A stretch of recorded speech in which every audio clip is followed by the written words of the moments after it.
Why'd you buy a second chalkboard? Because every time I forget, and I'm tired of trying to write your name and my name and squish them all both on one, so now 2 chalkboards. Dude, I was fine for the last 5 hours, and the moment I sat down, I'm coughing. I'm trying to clear my throat every 5 minutes. Oh, that's what I forgot. Water. I'm honestly not a fan of the jean jacket. No? No. This one in particular, or just in general? Well, more in general, but I don't know. It doesn't look good as your other nicer jacket. I don't understand. I was good literally all day. I didn't do this fucking once. I swear to God, the moment I sat down, it's got so much worse. Welcome to the Desert Lair, episode 7. I'm Dustin, a functional misanthrope. Dylan's here. He's a mostly functional nerd. This week we're talking about Colossal, but we'll do the news first. Jump right into that. I see they're making a Clayface movie, like the DC villain. Oh, okay. And it's supposed to be a horror movie, not an action movie, I guess. Interesting. Glad they're switching it up. I saw Assassin's Creed has been leaked, and people are already streaming it. Yeah, I don't know if that was on purpose or not, because how do you screw up that badly? So it seems like there's physical copies of it, and I guess they must have included the entire game, which I didn't know existed anymore. I thought mostly it's a key and then you download or, whatever it happens to be, but... Maybe just with the deluxe or ultimate editions now, they're like, well, we want a physical copy if we're going to spend $250. Some ridiculous amount, yeah. So in any event, I think physical copies got released early, and that's what happened as far as I can tell. I think they just responded saying, try not to spoil it for people, I guess. I was reading things, so Activision, they were using AI for 2D assets. There's a picture of zombie Santa or something, and he's got 6 fingers. I guess AI can't get the fingers right ever. Yeah, I've seen several AI photos, and it's always one more or one less. I don't know why that is. Yeah, it's kind of weird. But in any event, so there was some art released, and people are like, you're using AI. It was something they paid for. And they're like, you're using AI for this, and you're not being transparent. And they got called out, and there was just radio silence. And then I think they quietly released a thing on Steam that just says, our team uses generative AI tools to help develop some in-game assets. It's kind of where they went with that. So Activision was acquired by Microsoft. So Microsoft bought Activision. So when that happened, they laid off 1,900 people in video games. So in all their, across everything, they laid off 1,900 people. Well, a large chunk of the people who got laid off were 2D artists. And I think the ones that were left behind, they basically forced them. They told them, you have to learn how to use AI to help assist you. So they laid off most of the 2D artists, and the ones they kept around have to use AI to generate assets. So, oh yeah, I mean, it's always how much money can you save by not having these people? And after the huge backlash with the Writers Guild and all that stuff with AI scripts, which were terrible, by the way, they're like, well, we got to use this somehow. Yeah, I mean, I almost felt, with some of the Writers Guild stuff, I almost felt like, let's just let these guys have AI write a few scripts and let them be god awful and lose a ton of money. And then they realize AI can't really replace talent. You can always tell, especially the story aspect of it from good and bad. We'll probably get to a point where AI can replace a human in storytelling for the most part. We're not there yet. Absolutely. And of course, most creatives don't want us to get there because they would like to continue to create and have jobs. But if you're a 2D artist, or if you're going to school for art and you're a 2D artist, maybe find something different because you may not be able to find a job.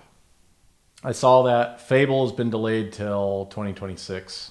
Either it was so bad, in such a bad state, they couldn't possibly release it on time, or they realized that when you release a half-finished game, people don't like it, and you will lose millions and millions of dollars. So they're like, well, we should wait until it's ready. Yeah, this is a good thing, right? Delays are actually a good thing, not a bad thing, because it means they have time to polish their game. Also, I think they want to space it out from the release of Grand Theft Auto 6, which just makes sense. Yeah, if I was any other game developer, I would just like give almost an entire year's level of birth. Yeah, I mean that's fair. I did look at a little bit of the like pre-alpha gameplay of Fable. It actually kind of looked like Witcher 3 to me somewhat, so that's not a bad thing, right? I hope they change certain gameplay aspects of Fable because there's certain ones I never liked. I did see someone complaining like, "Well, it looks good, but I kind of miss the cartoony look of how Fables looked." I'm like, "Yeah, whatever, right? Who gives a crap?" In honesty, you could literally have 2015 graphics, and if the gameplay is good as Witcher 3, then I'm like 100% approval for me. I agree. I'm more concerned about the gameplay and the story than how it looks. You don't play fighting games. I don't play fighting games, but I saw a thing where they released Tekken 8 and someone was complaining, or there were some complaints about one of the character designs, and the director for the game like flipped out on him. I understand his frustration, I guess, because he's like, first of all, you don't speak for everyone. Represent yourself as an individual, not as the entire community of people who like this character. And then he's like, the problem is if we use the same character design or something similar, then you complain that we've recycled it. If we change it, then you complain that we've changed it. Basically saying like, no matter what we do, someone is going to be pissed off, right? You can't make everyone happy.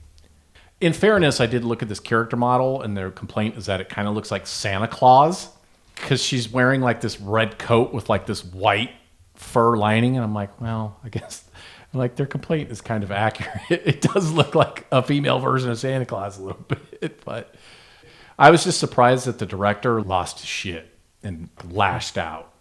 I read a thing where it said the BioWare co-founder said Microsoft advised them when they released Jade Empire, instead of waiting to release it on Xbox 360, to release it on just the regular Xbox, instead of waiting to give it a graphics refresh and just waiting for the new console to come out.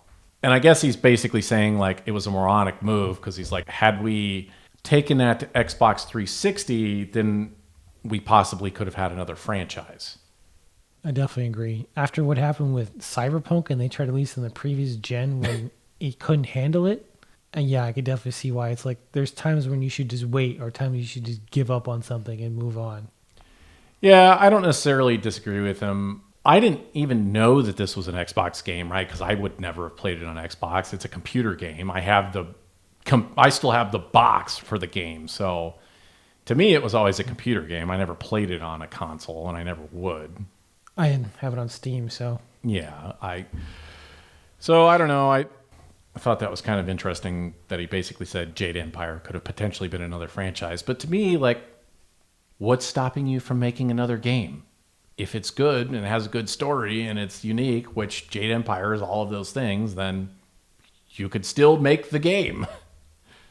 When it takes one bad one for it to go down the drain. I feel like all the same people who play Dragon Age and Mass Effect would also probably play Jade Empire if it were good. Gene Hackman died. Yeah, I saw an article about that. It's sad. Yeah, well, I mean, he's 95, or he was 95, I guess. So it's kind of expected, right? The weird thing, I don't know if you read, is like his wife, who was 65, was also found dead, and his dog was found dead.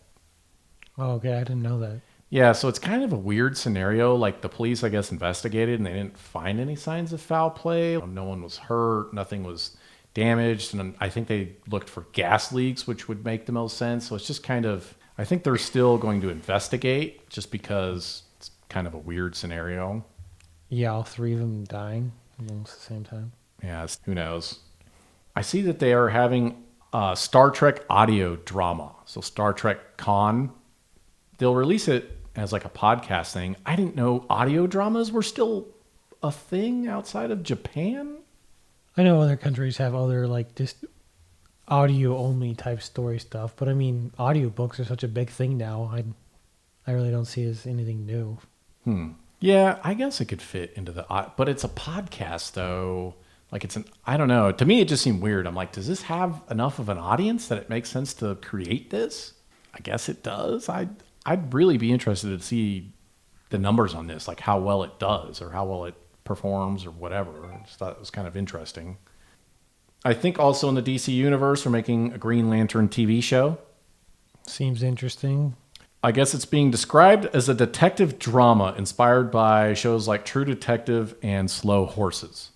It seems kind of weird to me. I don't understand that angle exactly. I mean, I know some of the Green Lanterns are human, but if it's like a detective type drama, how are they using their green? Like, it doesn't seem to fit to me. It's kind of weird.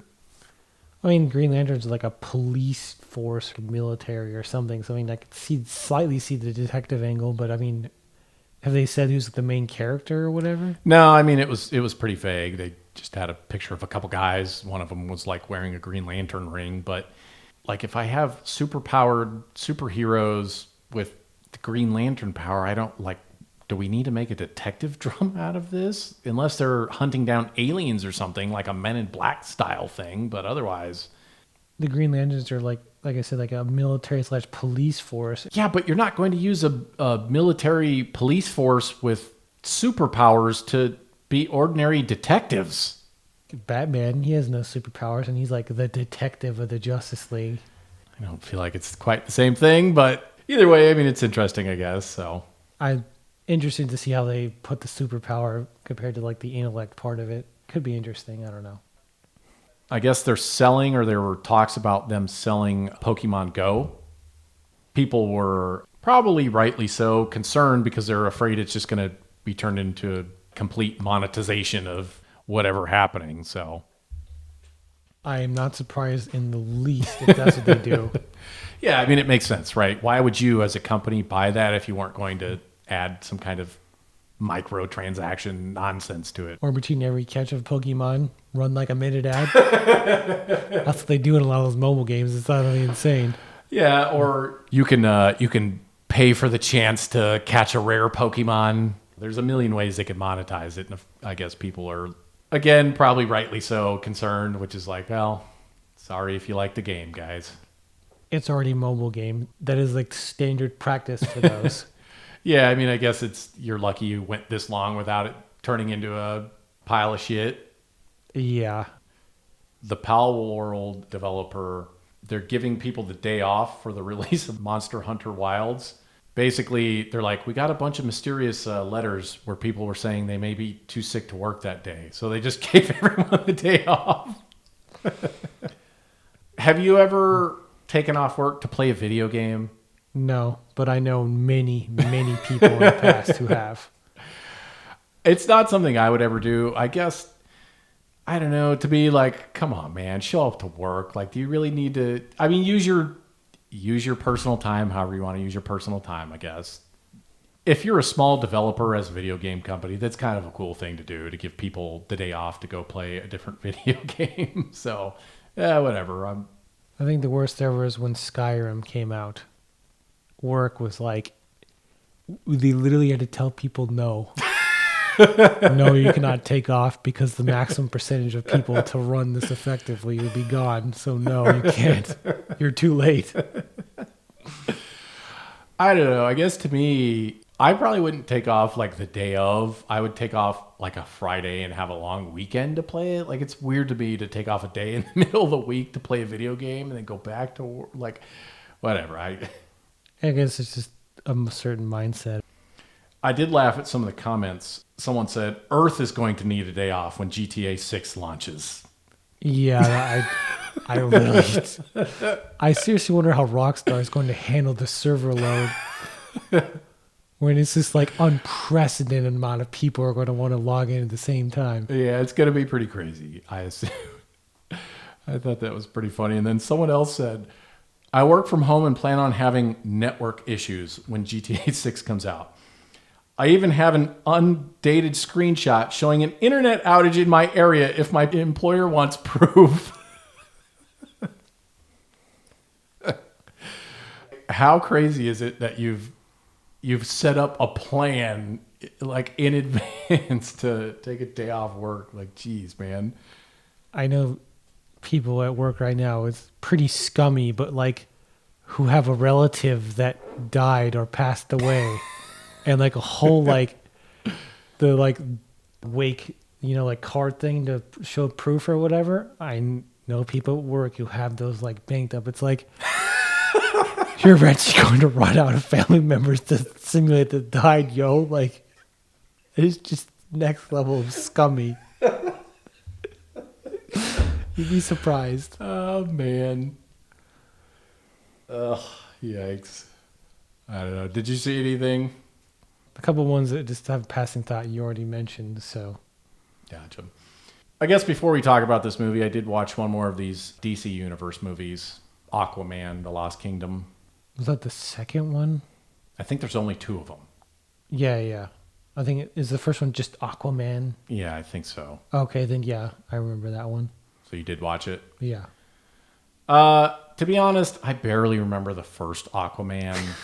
I mean, I watched this movie and I felt probably about the same way I felt about the original Aquaman. The underwater stuff is neat. You know, some of the way the underwater stuff looks is cool, and some of their old ships and stuff or submarines or whatever are pretty neat.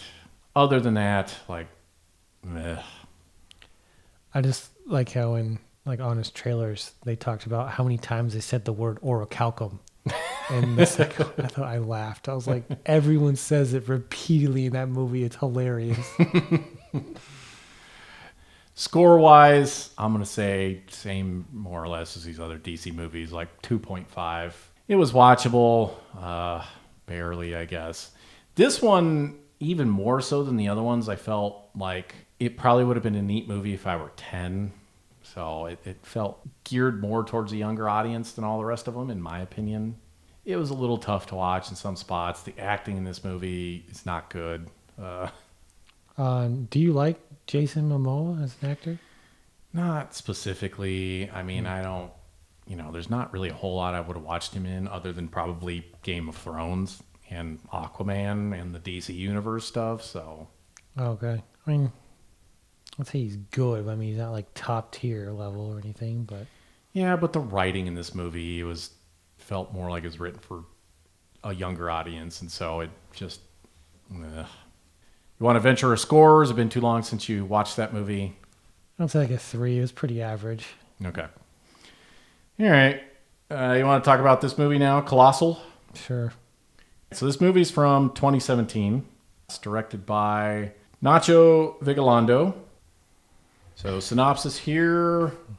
Gloria is an out-of-work party girl who leaves New York and moves back to her hometown after getting kicked out of her apartment by her boyfriend. When news reports surface that a giant creature is destroying Seoul, South Korea, Gloria gradually comes to the realization that she is somehow connected to this far-off phenomenon. As events begin to spiral out of control, she must figure out why her seemingly insignificant existence is having such a colossal effect on the fate of the world. This was actually a tough movie for me to watch. It was not what I expected it to be. I expected it to be kind of this offbeat, whimsical comedy. That is not what this movie is. No, it was not. Not at all. I didn't watch trailers. I didn't really have a real good understanding of what the movie was. I just kind of went into it blind other than knowing she controls a giant monster, essentially. It was a bit tough to watch. It was not what I was expecting at all. This movie is, realistically, it's a criticism on alcoholism and alcoholics, right? Like a pretty scathing criticism. I guess to the point where I would ask, like, I'm curious how much the director, like, was he an alcoholic? Did he know alcoholics? Does he have a lot of experience with this? Because it seems like he just wanted to make a movie to say that alcoholism sucks. Yeah, I definitely got that message. When you first picked that movie and I saw the synopsis, I thought it was going to be like kaiju, but instead of the robots being the good guys, the kaiju were the good guys. That's what I literally thought was. So I went in thinking it was going to be an offbeat, whimsical comedy. You went in thinking it was going to be some kind of monster movie. We were both quite wrong, I think. Yeah. I guess the problem I have with this is that there's kind of a tonal mismatch in this movie, in my opinion. So it's this critique of alcoholism, and it's about alcoholism, but it's kind of wrapped up in this whimsical package. And I don't think it works. I don't think it works at all, really. Like, there was a window dressing of whimsical in this movie, but it was not whimsical. Part of the other thing that didn't work for me, I think, is that I didn't buy the scenes of them being drunk. Like all the scenes where they're supposed to be wasted and they've been drinking all night, they're not really behaving like they're that drunk to me, in my opinion. A lot of movies do this better, and so I couldn't figure out, are they just not good actors and actresses? Like were they just didn't know how to act, how to be drunk, or was it the writing, or was it the direction? Or I couldn't figure it out. But normally in a movie where someone's heavily intoxicated and doing a bunch of really dumb bullshit, their speech is super slurred, I just didn't feel like any of that was happening in this. I didn't buy a lot of what it was trying to sell me. In my experience, I've met people who've react completely different to alcohol. Like there's the version of what you said, and there's also a version of they could be completely dead ass drunk and somehow they're still function. I don't know. Yeah, I still didn't buy the way that they're acting and the amount of alcohol they should have consumed. Like it didn't match up to me. I didn't buy it. So on top of the fact that there was this weird tonal mismatch, like it was tough for me to watch this movie. I wanted to like it, but so there's one point where Gloria mentions the bar looks like a Wes Anderson movie. So I assume the director likes Wes Anderson, which, it would be extremely hard not to like Wes Anderson. He's an awesome director, but I was just thinking, buddy, you wish your movie could be a Wes Anderson movie. They mentioned that part and I was like, okay. I was like, this bar looks like a mismatch of just random crap this guy had that he threw in there because he was bored. Yeah, I mean, she's talking about the Western side of it, but yeah, it's like Wes Anderson makes movies that are actually whimsical and fun and interesting and good movies to watch. That's not what this movie was. I want to talk about the characters in this movie. There's not a single likable character in this movie. There really isn't. Like whatsoever. Listen, you can make a movie like this, but it makes it really tough to watch when no one is likable in any way, basically, shape, or form. Like, I didn't empathize with any of these characters. Yeah, I didn't either. And they're not designed for you to. Other than Gloria, who, again, seems like she stumbled in from a different movie or something, I think, is what happened here. She doesn't strike you as the typical alcoholic. Yeah. Like, nothing she does, or at least the way that she acts, like, at the start of the movie, like, it doesn't... Again, I don't know, like, was it poor acting? Was it poor writing? Which is what I suspect. I don't know, but I just, like, she doesn't really fit this alcoholic archetype, in my opinion. I don't think it was partially acting, because I've seen Anne Hathaway have good acting in a movie. Yeah, so I think it's just the writing and the direction in this movie. I feel like what you said about the director hating alcoholism, and then yet just not knowing, like, have you ever actually done this yourself or been around people who regularly have gotten extremely intoxicated in how they act? Like, again, her character doesn't fit, but regardless, she's completely unlikable. She's unemployed. She's an alcoholic. Her boyfriend kicks her out, understandably. She moves back home. She meets this old friend who then offers her a job at a bar. And as someone who's struggling with alcoholism, you're taking a job at a bar, so you're a moron again. You're still making bad decisions, and like, I don't have any empathy for you still at this point. And then you find out you have the ability to manifest a giant monster. But when you do it, it's inside of a packed city. A busy, packed city is where you manifest this giant monster. I can kind of understand if, all right, you figured this out and something's weird is going on, but then you decide you're going to show your buddies. So you're going to endanger people's lives and potentially wreck property and destroy a city to show a neat trick to your friends. Yeah, that whole part. Going back slightly, one thing I want to mention was you said moved home. You never see your parents, and she makes this thing about having renters, but there's no renters. So it's just an empty house. It's like, do your parents just decide, yeah, you can move in? I think she said they were trying to sell it or maybe trying to rent it and couldn't. So, oh, okay. Yeah, I mean, we don't know whether she actually asked her parents or whether she just literally is a squatter, more or less. Yeah, I was like, are you squatting in like your childhood home? Like, what's going on? That whole part was like, you could explain this so much better. Yeah. Nothing she does helps you empathize with her. She, as a neat party trick, is showing her buddies that she can endanger the lives of potentially thousands of people and destroy tens of millions of dollars worth of property, and in the process commits manslaughter because she freaks out because she killed someone in a helicopter and then stumbles and kills more people. So she's effectively committed manslaughter. And I get the movie's trying to show you that, hey, alcoholism is what's caused this. But here's the thing, I guess. Maybe try and make your character somewhat empathetic so that there's more of an emotional impact when she does this. Because the only emotional impact I have from this is you're just a fucking piece of shit. You're an alcoholic. You don't have a job. You're unemployed. You've taken another job at a bar when you're already struggling with alcoholism. And now you're getting drunk every night. And then you're showing your friends that you can destroy a city and commit manslaughter. I guess there's a certain element of, okay, I'm going to go crazy not telling anyone. But it's just like, then you start doing it, like you said, it's literally a party trick of like, look how cool I could do this or whatever. I don't know. That whole aspect is like having a superpower pretty much is now a party trick to people. You could have done so many options with that and make out a different route or something. But it boiled down to making another reason why alcoholism is bad, pretty much. I mean, listen, if your goal was to show us alcoholism turns people into shitbags, you did a good job.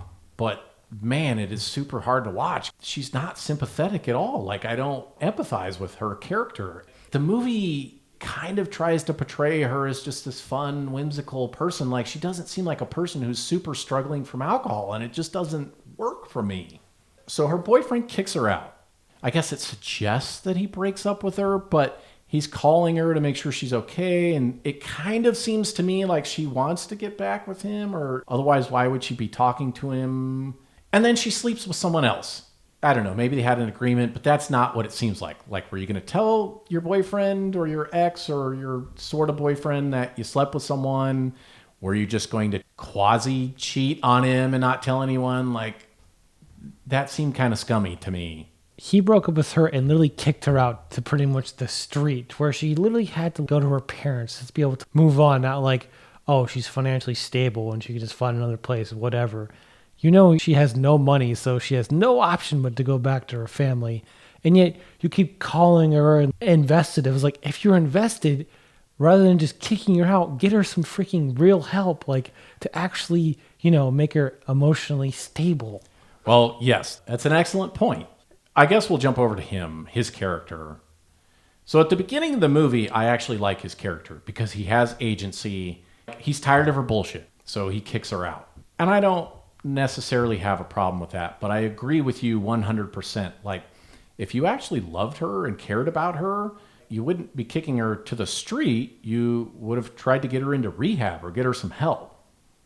Yeah, that part was like, maybe it's going for the tough love act, but then you go into tough love and then you immediately go to like, I'm calling you repeatedly. I have to like, you're like practically your married level of like, I have to know where you are every single day. You know, where do you go during the day? It's like, you broke up with her. To the other person, that should be, you know, we no longer have contact.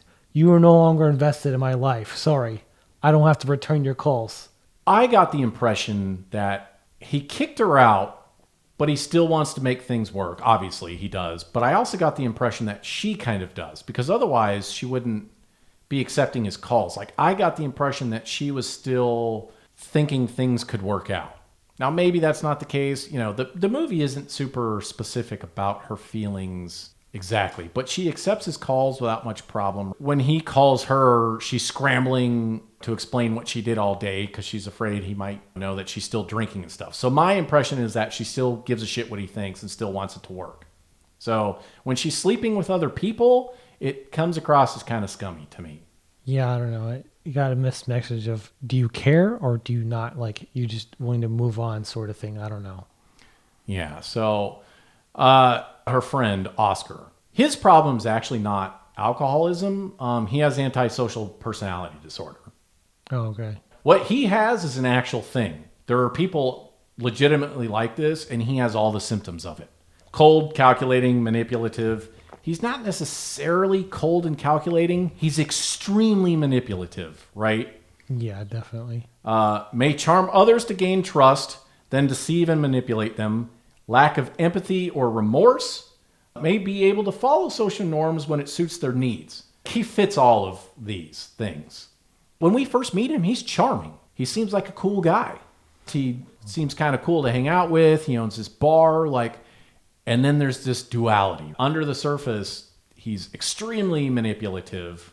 The movie portrays it as like he has this resentment of her, and he resents the fact that she moved on and made something of herself and he never did, and that's kind of why he is. That's not what his behavior suggests. When we see the scene when he's a kid and he destroys that diorama or whatever, that's psychopathy. That's psychopathic behavior. Yeah, I was like, Jesus, either you really, really hate this lady, or it's just you're sociopath or psychopath. Yeah, it's psychopathic behavior. He has antisocial personality disorder. He's on that spectrum for sure. You don't manipulate people in that kind of way and then literally threaten to and commit murder of people just to get your way.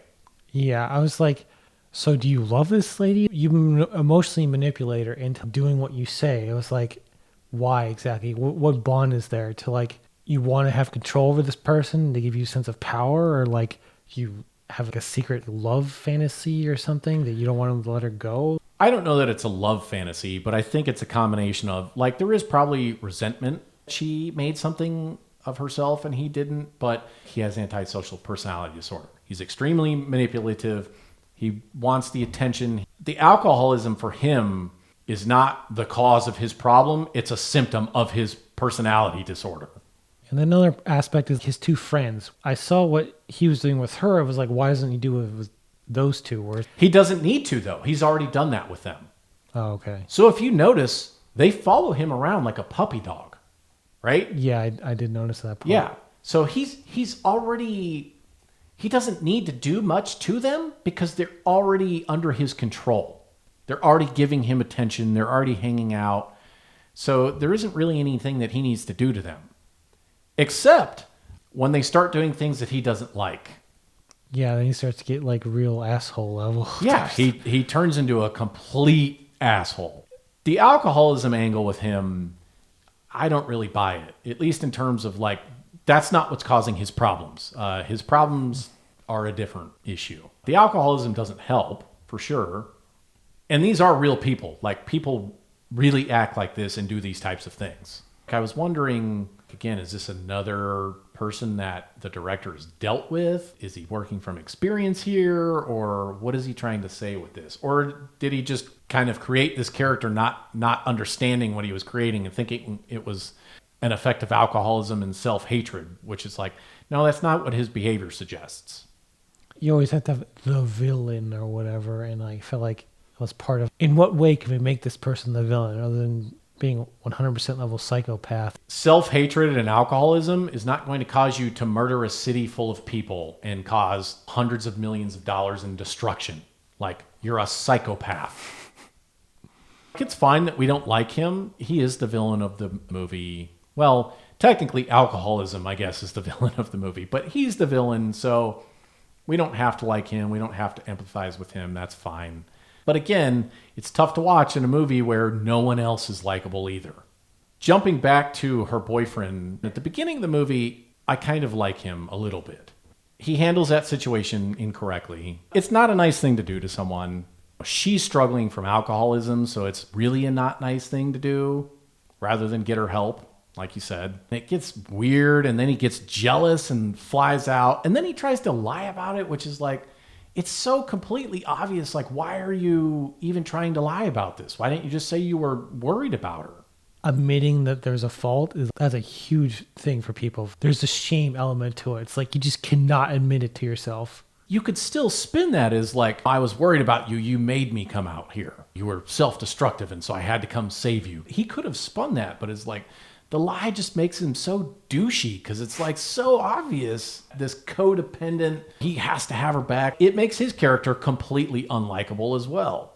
The scene where they're in the bar and Oscar's getting super antagonistic and confrontational and then goes crazy, his kind of pussyfoot reaction to that rubbed me the wrong way too. If someone's treating my girlfriend or a person that I care about or acting like a crazy person, like I'm going to call him out, right? Like I'm not going to let him sit here and act like this. I'm going to tell him like, hey man, your behavior is not acceptable right now. Like I don't appreciate your tone. Yeah. Or just every one of those people who know like this person's getting a highly unstable and most likely going to get a physical fight. Even like being antagonistic makes a subtle hint about we should get in a physical fight. And some people don't like that. So it's like at the very least, after that conversation is over, you'd be like, we need to get away from this person as fast as possible. Yeah, you'd be like, listen, I don't appreciate what you're doing right now. Your tone is not acceptable. We're leaving. I didn't like his reaction to that either. This movie would have been more effective if they made the boyfriend character a likable, empathetic character. If it showed him actually caring about her and her rejecting that or her still screwing up and like him trying to help her, but she pushes him away, then it creates a contrast. So you see like the alcoholism is affecting her, like she's being a shitty person. It would have made a nice contrast. Instead, you just added one more shitty character to this movie, and he's not even an alcoholic. He's just a shit person. So it's like, is this just Shit People the movie? Like, I didn't get that, man. Like, why does everyone in this movie have to be awful, even the people who are not alcoholics? There's that whole aspect of you gave these people a borderline superpower and then they just stand in the same spot and do random stuff. You could have betrayed alcoholism as the enemy sort of thing in so many other ways rather than introduce a supernatural element to it. That whole element just didn't make sense to me. Like, why add that? I don't have a problem with you representing alcoholism as an actual monster and a destructive force. Like, that's fine. It makes sense in the context. And we try to do something different with it, and I'm okay with that. What I'm not okay with is the tone of this movie just didn't work. So either you needed to start out whimsical and he sort of did this and then changed to just horror, basically, but it's still... you don't see people dying. You don't see the horror of it. You know that it happens, but you need to commit one way or another.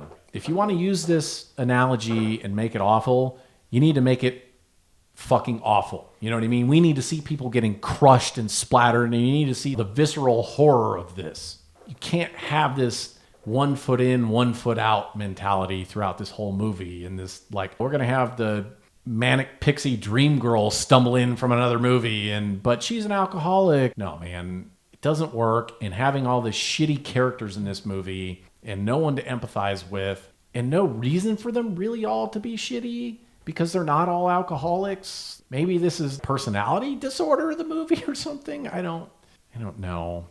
And then Oscar's two friends. So the one guy she sleeps with, what is his name here? Forget, is it Joel?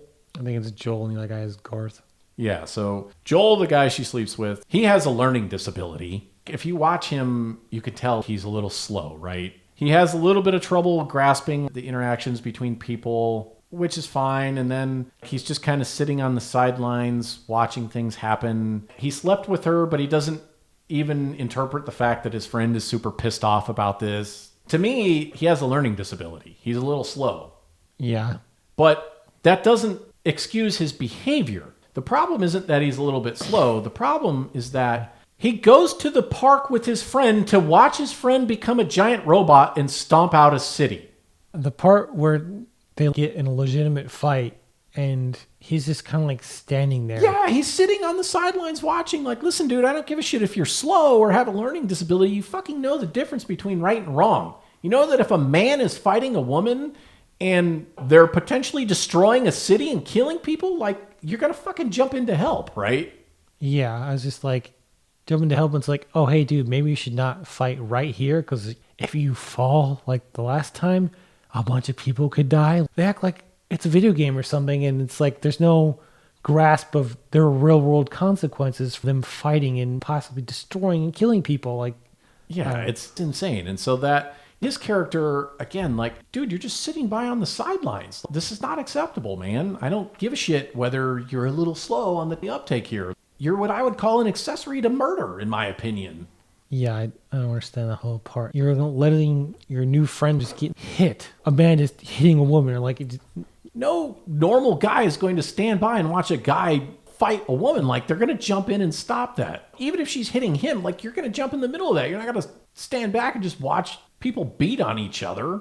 Yeah, I don't understand that whole part of it. I don't know if they try to portray it as we're so drunk we can't register what's happening. It was like, nah, like they know exactly what's happening. I feel like the director tried to focus on those two, but then why literally have them like 15 feet away from what's happening? Like, yeah, just again, that's like every character in this movie is just shitty. I feel like they tried to portray him as like he was a little slow and didn't know what was going on or whatever. But I'm like, no, you know what's happening. Regardless, you understand. And then the other friend, Garth. So we find out later on in the movie that he's a drug addict. Oscar already knows about this. He has no problem with it. Normally, he's putting up with it because he's a psychopath. Like he doesn't care until he gets pissed off, and then he uses that to drive the dagger in. But his friend Garth is in the same boat. He goes to the park with him to watch him taunt this city full of people as this giant robot to pretend that he's going to kick buildings and stuff. So it's like, you're equally a piece of shit, man. yeah, that whole part was just like, are these people so oblivious? I feel like the director just made a bad call of like, if you're going to focus on these two and not have those two a part of it, why did you invite them to that place? They're obviously both alcoholics because they're all sitting around drinking all night long. So I felt like he's trying to include them in this group. They're alcoholics too. Alcoholism has just ruined everybody. And that's kind of the impression that I got. So I can buy that, I guess. But again, fuck man, this movie is hard to watch when I can't empathize with anyone and I hate everyone. And especially when you have characters who aren't alcoholics. And I hate them too because they're shitty characters. I feel like we've dissected each character, but what about the ending? She realizes she has to stop her because he's like, you have to stay here. And she doesn't want to be part of his craziness. And she wants to leave. But if she leaves, he's going to murder people and destroy a city. So she has to find a way to stop him.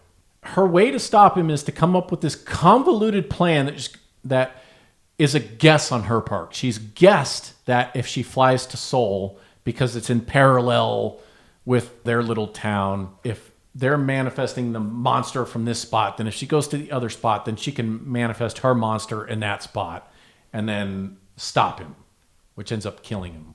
Which my thought was, listen, if you are a woman and the police show up at your house and you have a black eye where a guy punched you and your house is torn apart and he's laying on the floor dead, there is not a jury in the country that will convict you.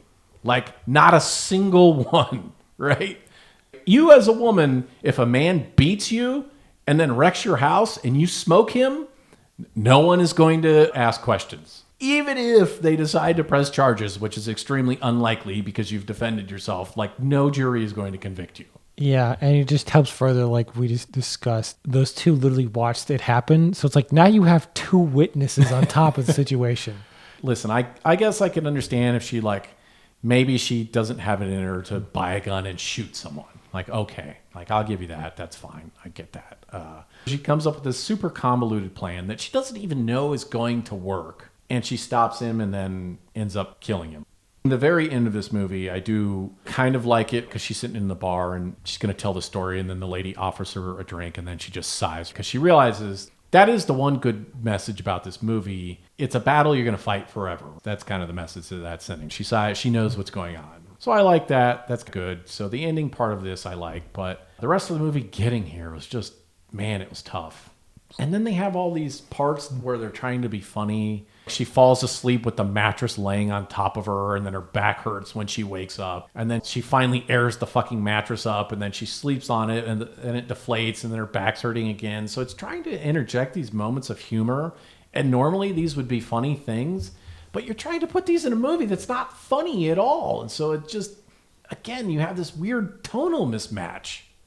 Yeah, that part was like you said, I thought it was going to be whimsical first, then it does it, and then it just turns into the bad end of a psychopath. And it's just like, why are you still adding these like humor parts? And now it just feels like, what tone are you going for? Yeah, it's awkward. It's weird. It doesn't make sense.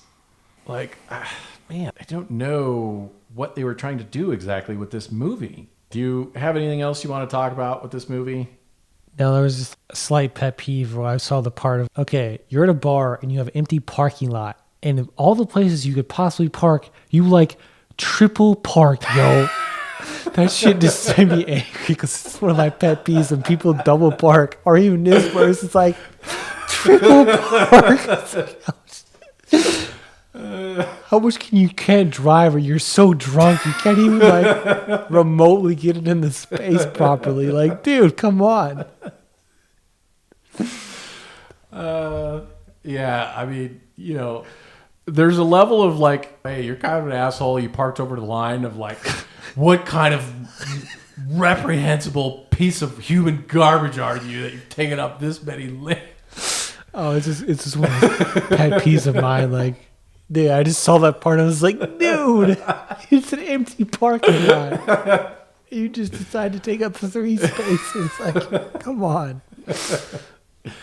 I mean, in fairness, maybe there's never really that many people parked there, so you can park however you want. But I feel you on that one.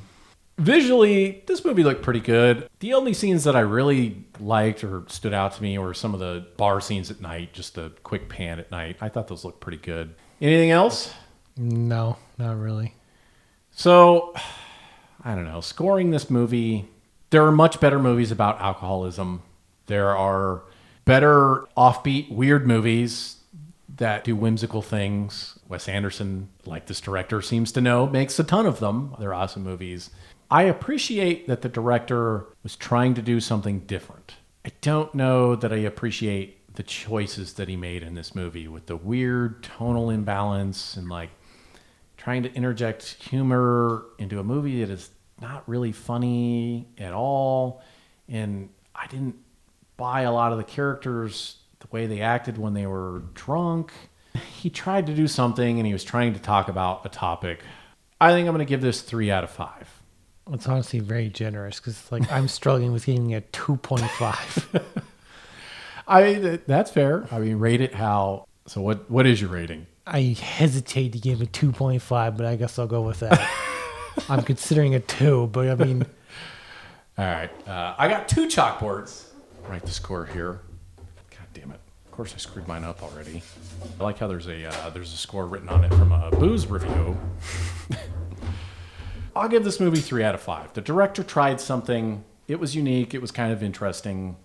It was interesting to watch. It wasn't completely terrible, but I struggled. I've watched movies where they try and do something different. It's exceptional, or like very good ways, or it's one of those ones, it's so bad, it's amusing to watch, and it's overall hilarious because it's so bad. Yeah, this movie is neither of those. Yeah, that's so it's like I can't rate it either. Like I can't give it plus points in either one of those categories. All the characters are unlikable. The tonal mismatch is completely wrong. It's just very few redeemable qualities about this movie. Yeah, that's fair. I could have named some of the other movies that the directors made. I forget how many it is, but I haven't watched any of those. So I can say this. I probably won't try and watch any more of the movies that he's made. I mean, maybe at some point in time, but this movie didn't convince me. Anything else? No, nothing. So next week, assuming I have time, let's watch the movie The Shape of Water. Okay. Do you know what that one is? It's the guy from Billions. What's his name? Paul something? Giamatti? Yeah. Is that the main character? So I think this is about a fish man. Okay, that's not like... I'm thinking of a different movie then. I think it's from 2017, so let's check that out. Okay. All right. Later, man. Yep.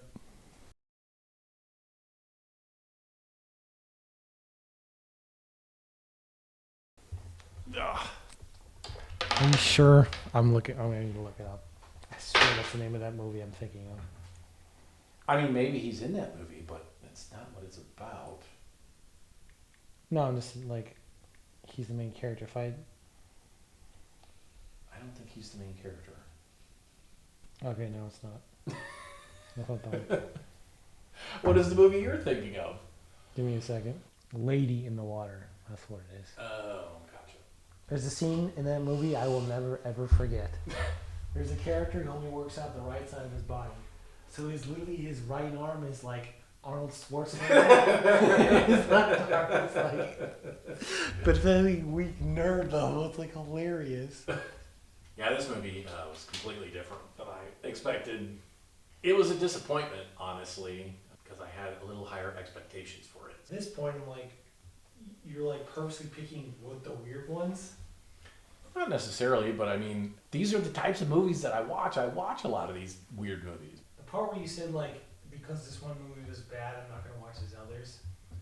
Perfect example is like The Matrix. Some of The Matrix were phenomenal. The latest one was like, comparatively to like the first one, was like, ugh. Well, yeah, but here's the thing. It's a franchise. You watched the first movie in the franchise, which is one of my favorite movies of all time. So you've built some trust. So you have some room to break that. This isn't a movie in a franchise, and I think it's one of his later movies. So it's like, I watched this, and it was like, eh. But had I watched the last Matrix movie first, I'd probably be like, ooh. I don't know. I mean, it wasn't horribly, like, I guess comparatively what you were expecting to what it was is probably horrible. But I mean, standalone, it wasn't horrible. But I mean, it wasn't, exceptional either. Yeah, it wasn't. It certainly wasn't the worst movie I've ever watched. It was far and away the most disappointing movie I have ever watched. But yeah, I mean, here's the thing. I'm probably going to still watch whatever thing they make, because the capital that they gained from The Matrix and all the sequels, except for the one that we shall name, and then V for Vendetta, you know what I mean? Like, you made two of my favorite movies and then two more that were pretty awesome still. So there's a possibility that they could make a really awesome movie. So I'm probably going to watch things that they make, even though after the movies that are good, they haven't made anything that's worthwhile. Wes Anderson movie I want to watch, but it annoys me because aren't out on UHD, which is obnoxious to have a brand new movie out or a newer movie, and they don't release it on home video in 4K is fucking super annoying. Yeah, Aquaman is like, ugh. And then the shitty thing is there's two more of these movies I need to watch, Blue Beetle, and I've never seen that one. it's part of the DC universe. I think it's the newest one, or maybe Flash is the newest one, but there's Blue Beetle and Flash. I still need to watch both those. After watching the Flash TV show with Grant Gustin, I was just like, Ezra Miller was just not a good Flash in my opinion. But Really? yeah, I much prefer The other Flash? Grant Gustin. Yeah, I'll watch it and probably have the exact same opinion I have about all the rest of these. It's like, meh. But I mean, in the show, Aquaman is utterly worthless. I don't know what that fucker does. It's like when you were supposed to be an Atlantean, you have the power of Wonder Woman. They're both demigods, but a different way.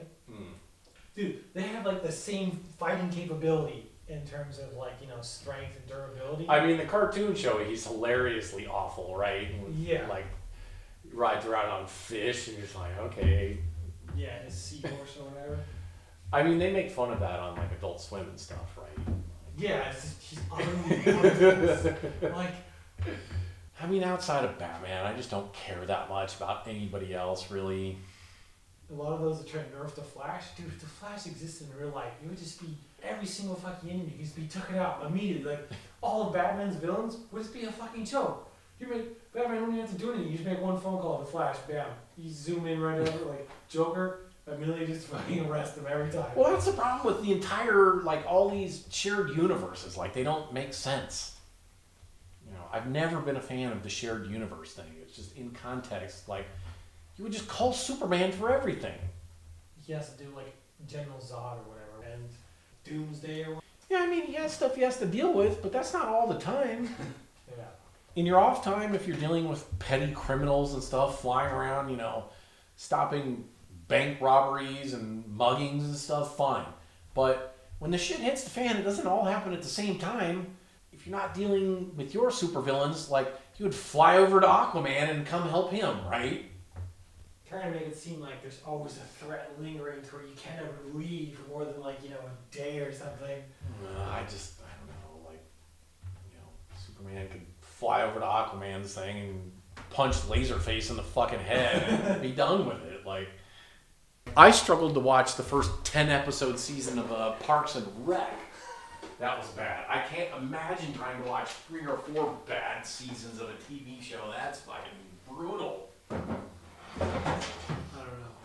I already told you before, the original Star Trek was like, dude, if I can fucking watch that bullshit, it takes a fucking lot for me to stop. And I was like, I know I have to watch this to fully, like, call myself a Star Trek fan. I was like, fuck, dude. The acting, the fucking special effects, the fucking, like, inch-level makeup on every dude. The stunt doubles who aren't even the same ethnicity as the main character. Like, dude. It's like you need a chisel to get all the makeup off of them. And Yeah, I was just like... I don't know. I liked the original Star Trek. I didn't have nearly as much trouble watching it as you did, but... I mean, there were parts that were tough, but I struggled more to watch the first 2 seasons of Enterprise than I did watching all of the original Star Trek. Oh, well, I kind of have a slight bias for Enterprise because literally I watched the original Star Trek and then I watched Enterprise and I was like, Mother of God! The fucking improvement. The first 2 seasons of Enterprise just bored me. Star Trek, the original series, was actually interesting. I mean, it was, you know, it was tough in some spots, but I liked it better than the first 2 seasons of Enterprise. There are normally like 5 or 6 episodes of every season of fucking original Star Trek I actually liked. The other episodes was just like, oh my god. No, You need to get to the point where you can fast forward watch them. well, it's just like, what the fuck is the point of that? Like, are you really watching the show if you fast forward through it? Like, Yeah, I mean, kind of slowly skip through until you find a part that's interesting. Watch that part, it gets boring, kind of skip forward a little bit. Or sometimes, like, if it's extremely boring, you just, I don't watch it. like, way skip and then get the general gist of what's going on. At that point, I'm just gonna read the fucking wiki like, of every episode. Like, And then Voyager, like, I think I fast forwarded through, like, 4 seasons of that in order to get to stuff that was interesting to watch. yeah, fucking the number 1 of fucking Voyager. It's like the most boring character ever. God, what the hell is his name? Chakotay? Yeah, that's it. Not a fan of Chakotay? No.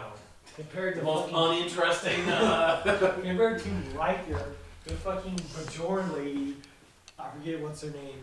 And Kira? yeah, Kira. Spock. DePaul, that's what it is. Yeah. Chakotay is definitely dead.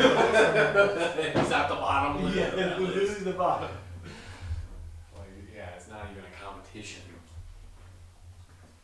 Yeah, I do feel like Voyager 7 and 9 definitely carried some of those characters in that fucking movie. Yeah. Fucking Alpha Space and Beta Space or whatever.